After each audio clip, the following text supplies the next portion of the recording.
I found out why Mrs. Craddock rescinded your invitation. You were caught painting naked ladies on the ship's bridge. That's why you crashed the ship. Maybe that's true, but you'd think she'd have been more understanding about the whole thing. Why's that? She was the naked lady I was painting when we crashed. I better be off. So long. Hello again, Captain Pemberley. Welcome back, Captain McCallan. I'd best be running along. Enjoy your evening. Farewell, Captain McCallan.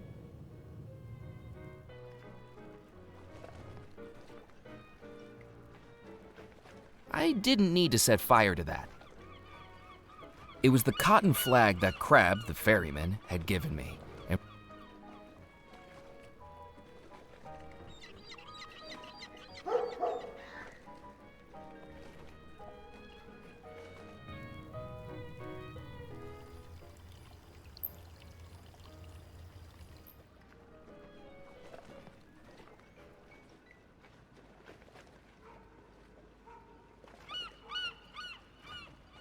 If I needed more help from Crab, I was going to need to charter his ferry.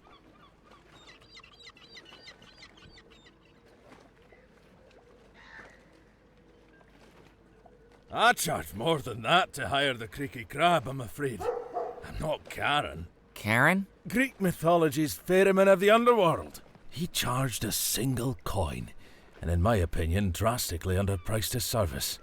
When you've got a monopoly on the River Styx, you can justify charging a premium.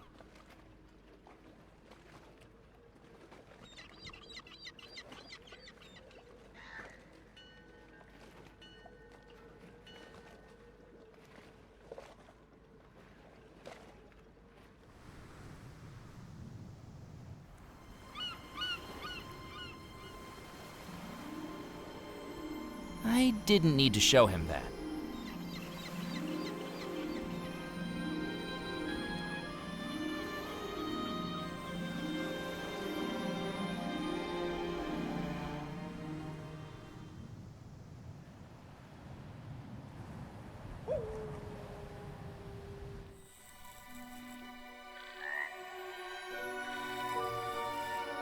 It was the kind of water that made you question every ripple.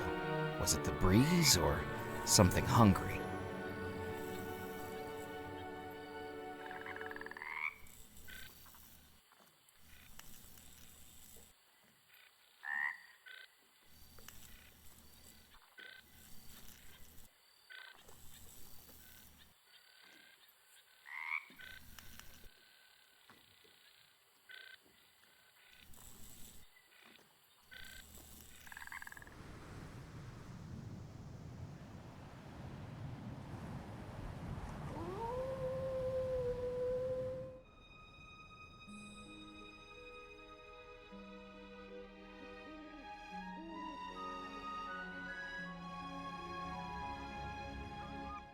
Then we hypnotize the middle schoolers to be our Imperial Guard. Oh, we've got company. I didn't need to show her that. That wasn't...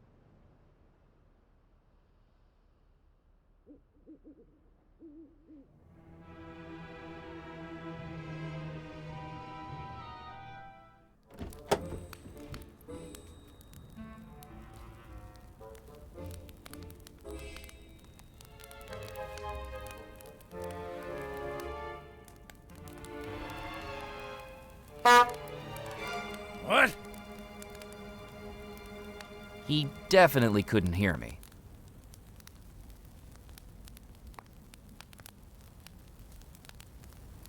That wasn't going to work.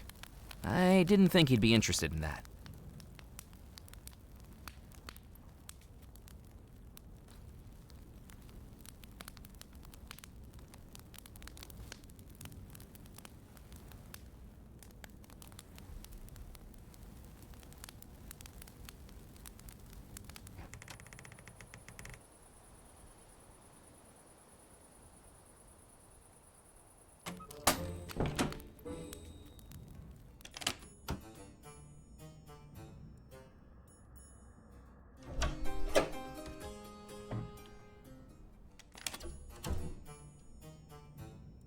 I needed to think of something else.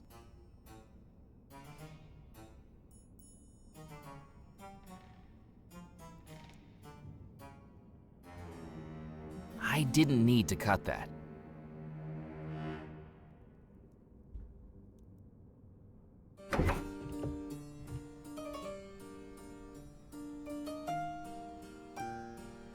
It was an old silver coin with a tiny inscription. Using the microscope in the jeweler's, I'd revealed that it read, "Into the palm of a prince."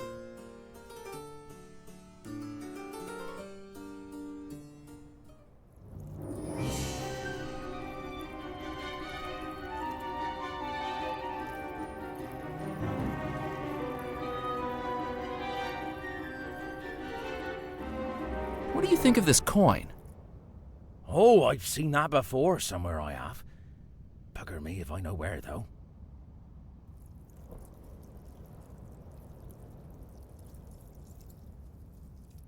I didn't need to show him that again. I had nothing else to say to the gardener. It was an old silver coin with a tiny inscription. Using the microscope in the jeweler's, I'd revealed that it read, "Into the palm of a prince." Following the inscription on the coin and realizing that the metallic statue depicted an Indian prince, I took a close look at the statue's palm. For the first time, I noticed a slight circular indentation, about the size of a coin. I placed the coin into the statue's hand. It fit the indentation exactly, into the palm of a prince. No sooner had I done it than I heard sparks and hums coming from inside the statue. That's when I realized it wasn't a statue at all. It was an automaton. A robotic figure made to move with cogs, wires, and electrical pulses. It seemed to be fighting to move, but then, nothing. Well, blow me over with a dandelion. I didn't expect anyone to get that working again. It's not doing much. Joints will be frozen, I should think. No wonder after all these years. Another job for me to do, and a dangerous one at that. Who knows how many volts Master Cecil ran through that thing to get it moving.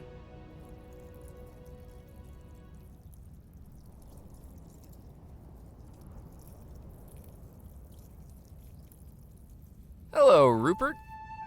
Hello again, Murphy. Have you given any more thought to my offer? You mean the offer to poison me? Well, you needn't put such a negative spin on it. Personally, I think death's just got a bad rap. I suppose if the Grim Reaper showed up in a glittery tuxedo jacket instead of a hooded cloak, we'd all be much more on board with it. Exactly. We all have misconceptions about the afterlife. I used to think we were reincarnated. But the fact that I have the same neck wrinkles and big belly, just now translucent blue, has certainly put the lid on that theory.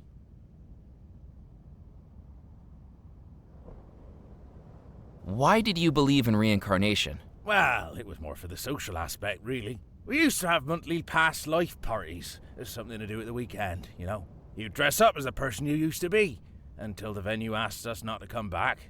What happened? It was a disaster waiting to happen, to be honest. By the last one, we had 3 different members claiming to be Napoleon. They decided the best way to figure out who was genuine was by seeing who would be the first to reconquer Western Europe.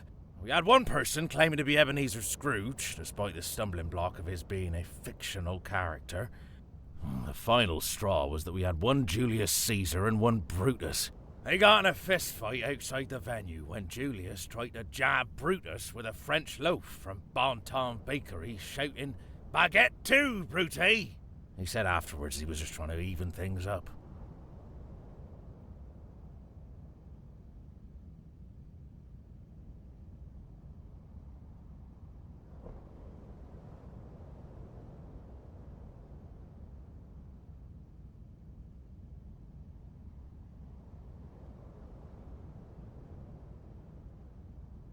Who did you think you were reincarnated from? Anne Boleyn's my best guess.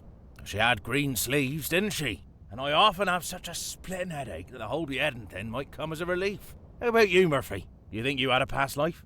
If so, I can't imagine what I did to deserve the life I've got now. Can I attend one of your past life parties? If we get them up and running again, I don't see why not. You need to pay the membership fee, though. $50 per person. I know, I thought it was expensive when I joined up too. But it's worth the gamble. You only live once, don't you? Do you know what's wrong with the statue? That thing will be rusted up. If you want to get it moving, you do best to lubricate the joints, I'd say. There must be some grease somewhere. It's a marvel, that thing. One of Master Cecil's inventions. Swore me to secrecy when he installed it. It'll be even more of a marvel if you get it running again. Well, no time to stop and smell the roses. Goodbye. Goodbye, Murphy.